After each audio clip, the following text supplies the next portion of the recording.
जय हिंद दोस्तों, मेरे चैनल डिफेंस डिस्कशन में आप सभी का स्वागत है। आई होप आप सभी ठीक होंगे। दोस्तों, अग्निवीरों को लेकर मैं अक्सर बात करता आया हूं, आगे भी बात करता रहूंगा। एक बड़ी अपडेट आई तो मुझे लगा कि एक वीडियो बनाया जाए और कुछ खास इन्फॉर्मेशन आप तक पहुंचाई जाए। अग्निवीरों का मुद्दा बॉम्बे हाई कोर्ट में था, इसके ऊपर मैंने वीडियो बनाए और आप तक इन्फॉर्मेशन पहुंचाई कि भारत सरकार जो है अब वो जवाब देने के लिए तैयार नहीं है। लेकिन अब भारत सरकार ने जो है बॉम्बे हाई कोर्ट में मार्टियर यानी कि शहीद अग्निवीरों को लेकर जो जवाब दिया है उसे आप गले से उतार नहीं पाएंगे।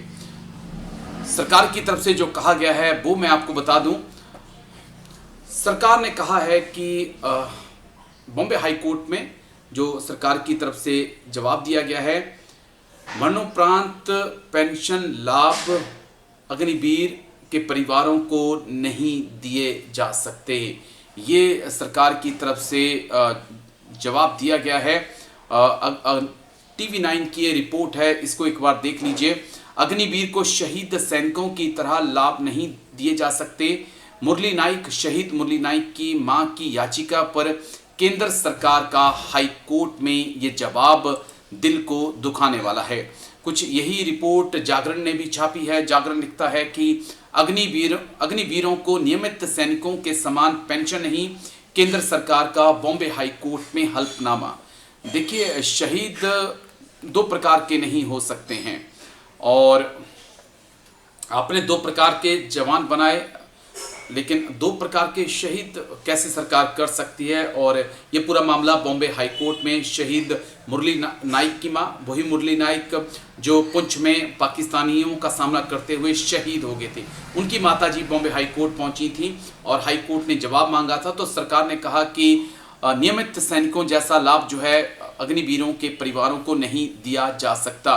एक याचिका के जवाब में केंद्र ने कहा है, यदि किसी अग्निवीर की सेवा के दौरान मृत्यु हो जाती है तो उनका परिवार नियमित सैनिकों के समान पेंशन और अन्य लाभों का दावा नहीं कर सकता। हाईकोर्ट में याचिका अग्निवीर मुरली नाइक की मां ज्योतिबाई नाइक ने दायर की थी। मुरली पिछले साल 9 मई 2025 को ऑपरेशन सिंदूर के दौरान शहीद हो गए थे। उन्होंने मांग की थी कि अग्निवीरों को भी उन नियमित सैनिकों के समान मरणोपरांत लाभ, पेंशन और कल्याणकारी उपाय सहित प्रदान किए जाएं जो ड्यूटी के दौरान शहीद हों, और शायद यही होना भी चाहिए था। ज्योतिबाई की याचिका में कहा गया था कि अग्निपथ योजना अग्निवीरों और नियमित सैनिकों के बीच मनमाना भेदभाव पैदा करती है। अग्निवीरों को भी नियमित सैनिकों की तरह ही कई तरह के जोखिमों का सामना करना पड़ता है। तो केंद्र सरकार ने पहले तो जवाब नहीं दिया, लेकिन अब जो जवाब दिया उसमें कहा गया है कि अग्निपथ योजना एक अल्पकालिक व्यवस्था है जिसे वर्तमान राष्ट्रीय आवश्यकताओं को ध्यान में रखकर तैयार किया गया है। अग्निवीर नियमित सैनिकों के समान सुविधा पाने की स्थिति में नहीं हैं।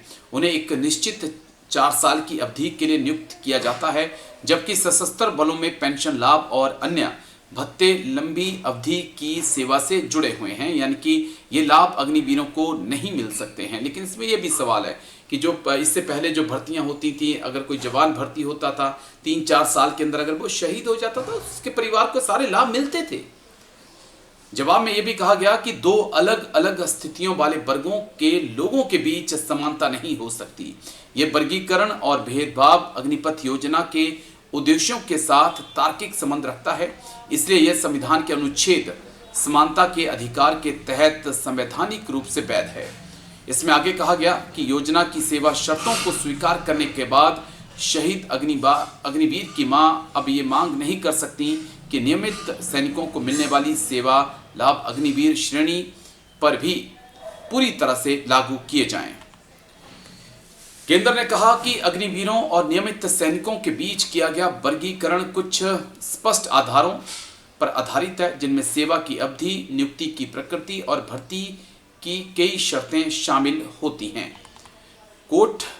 हाई कोर्ट से याचिका को खारिज करने की मांग करते हुए केंद्र ने कहा कि अग्निवीरों की भर्ती राष्ट्रीय सुरक्षा के कारणों से लिया गया एक नीतिगत फैसला है और ऐसे नीतिगत निर्णयों की न्यायिक समीक्षा समिति होती है। केंद्र की ओर से दाखिल किए गए जवाब में कहा गया कि याचिकाकर्ता इस धारणा में थी कि अग्निवीर भी नियमित सैनिक के समान पेंशन लाभों के हकदार हैं, जबकि इसमें कहा गया है कि किसी दिवंगत अग्निवीर के निकटतम परिजनों को पारिवारिक पेंशन का कोई प्रावधान नहीं है। जवाब में ये भी बताया गया कि मुरली नाइक का अंतिम संस्कार पूरे सैनिक सम्मान के साथ किया गया और उनकी मां को रेजिमेंट के कमांडिंग ऑफिसर की तरफ से हृदय स्पर्शी शोक पत्र दिया गया, जैसा कि नियमित सैनिकों के मामले में किया जाता है। उन्हें कुल 2.3 करोड़ रुपए का मुआवजा भी मिला। लेकिन कुल मिलाकर अगर इतनी बड़ी खबर मैंने जो पढ़ी, अगर इसका सारांश मैं करूं बहुत आसान शब्दों में समझी, तो सरकार ने कह दिया है कि शहीद अग्निवीर अगर कोई हो जाता है तो उसके परिजनों को वो लाभ नहीं मिलेंगे जो लाभ एक परमानेंट जवान को मिलते हैं। यानी कि अगर दुश्मन कोई ग्रेनेड फेंकता है, उस ग्रेनेड में 2 जवान शहीद हो जाते हैं, एक अग्निवीर और एक परमानेंट जवान, तो परमानेंट जवान के परिवार को पेंशन मिलेगी, ECHS मिलेगा, CSD मिलेगी, दूसरे लाभ मिलेंगे, लेकिन अग्निवीर के परिवार को ये सब नहीं मिलेगा। उसे एक मुश्त राशि जो कि 1.5-2 करोड़ के आसपास हो सकती है वो मिलेगा, बाकी कुछ नहीं मिलेगा। सरकार ने कहा कि हम जब अग्निवीर योजना लेकर आए हैं तो हमने ये जो शर्तें हैं वो पहले स्पष्ट कर दी थी।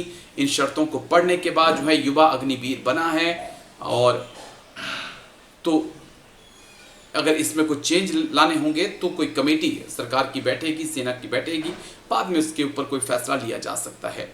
लेकिन अब देखना ये होगा कि ये मामला क्या सुप्रीम कोर्ट में जाता है या शहीद अग्निवीर मुरली नाइक की माताजी यहीं से अपने कदमों को वापस खींच लेती हैं। लेकिन वो हमें उम्मीद है, शहीद की माँ हैं, वो शायद सुप्रीम कोर्ट तक जरूर जाएंगी, क्योंकि पूरे देश के अग्निवीर और उनके परिवार इस वक्त बड़ी उम्मीद के साथ उनकी तरफ देख रहे हैं। एक प्रकार के सैनिक तो बनाए थे, लेकिन 2 प्रकार के सैनिक तो मोदी गवर्नमेंट ने बनाए थे, अब 2 प्रकार के शहीद भी मोदी गवर्नमेंट ने बना दिए हैं। वीडियो को शेयर करिए, लाइक करिए, कमेंट्स करिए। Thank you. जय हिंद।